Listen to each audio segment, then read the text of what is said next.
नाग पंचमी का त्यौहार मनाते समय शास्त्र ने कुछ निषेध भी बताए हैं। जैसे एक, कपड़े सिलना, भूमि खोदना अथवा भूमि पर हल चलाना ये कृतियां नहीं करनी चाहिए। 2, नाग पंचमी के दिन कुछ भी काटना और तलना नहीं चाहिए तथा चूल्हे पर तवा नहीं रखना चाहिए। आइए देखते हैं इस संदर्भ में ज्ञान पर आधारित एक सूक्ष्म चित्र।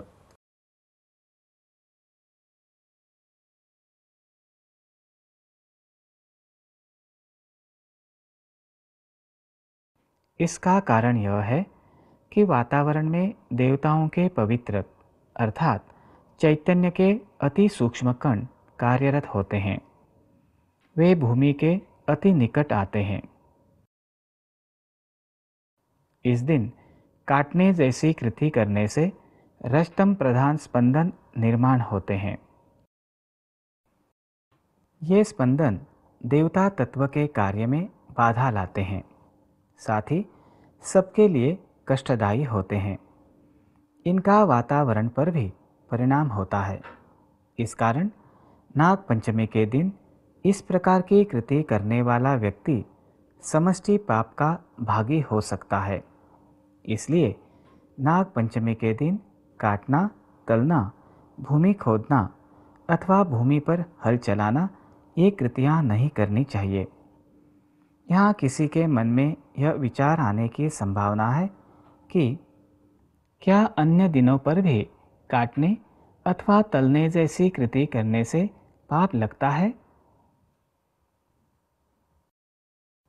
इसका उत्तर है, अन्य दिनों पर देवताजन्य इच्छा तरंगें भूमि के निकट नहीं होती। इस कारण काटने अथवा तलने की कृति करने से समष्टि पाप लगने की मात्रा अल्प होती है। इसलिए कलयुग में सुविधा की दृष्टि से इस कृति को स्वीकृत किया गया है। प्राचीन काल में कंदमूली अर्थात रूट्स भूंजकर अथवा उबालकर खाते थे। इस प्रक्रिया में काटना, तलना ये कृतियां अंतर्भूत नहीं थी। इस कारण व्यक्ति के हाथों पाप होने की संभावना अत्यंत अल्प थी। अब तक हमने नाग पंचमी दिन के निषेध एवं उनके परिणाम समझ लिए।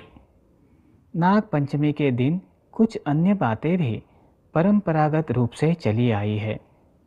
उनमें से एक है झूला झूलना। नाग पंचमी के दिन स्त्रियों के झूला झूलने की परंपरा प्राचीन काल से चली आ रही है। झूला झूलते समय आकाश की ओर ऊपर जाते झूले के साथ अपने भाई की उन्नति हो एवं नीचे आते झूले के साथ भाई के जीवन में आने वाले दुख दूर हो, ऐसा भाव रखा जाता है। इस परंपरा का पालन आज भी देहातों में होता है। इस दिन स्त्रियां अपने भाई की सुख समृद्धि तथा उसकी उन्नति के लिए उपवास रख नाग देवता से प्रार्थना करती है।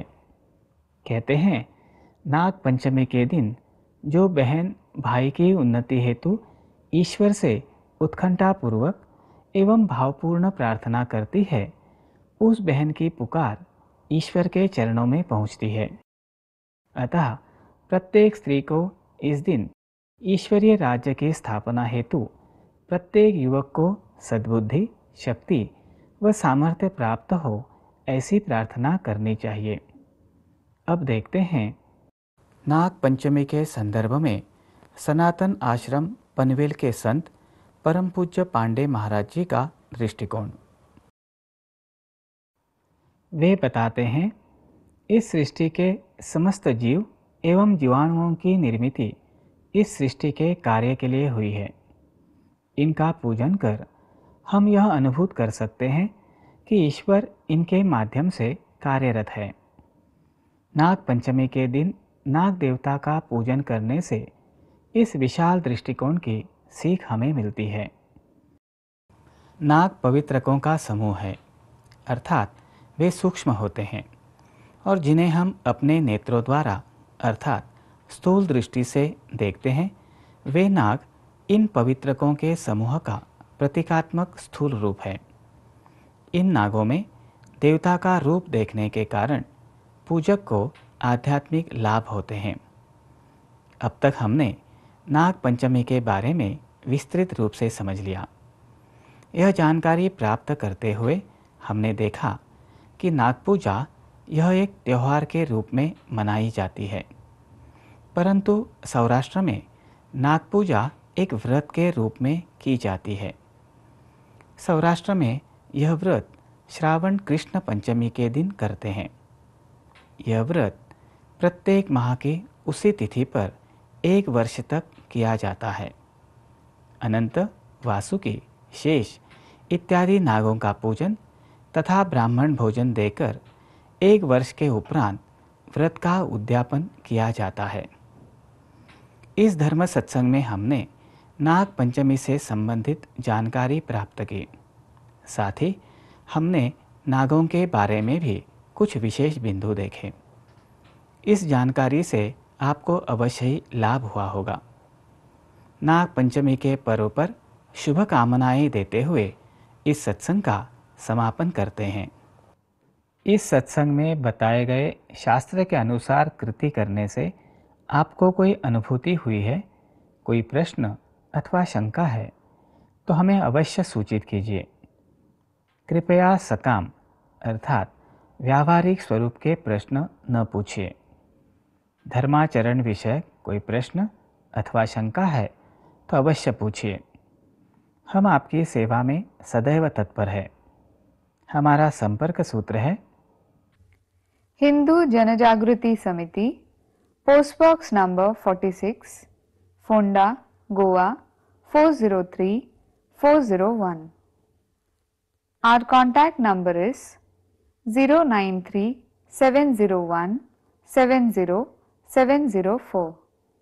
An email ID is dharmik.kruti@gmail.com.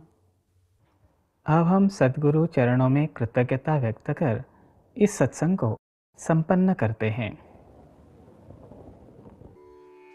ओम सहना भवतु सहनौ भुनक्तु सह वीर्यं करवावहै तेजस्विनावधीतमस्तु मा विद्विषावहै। ओम शांति शांति शांति।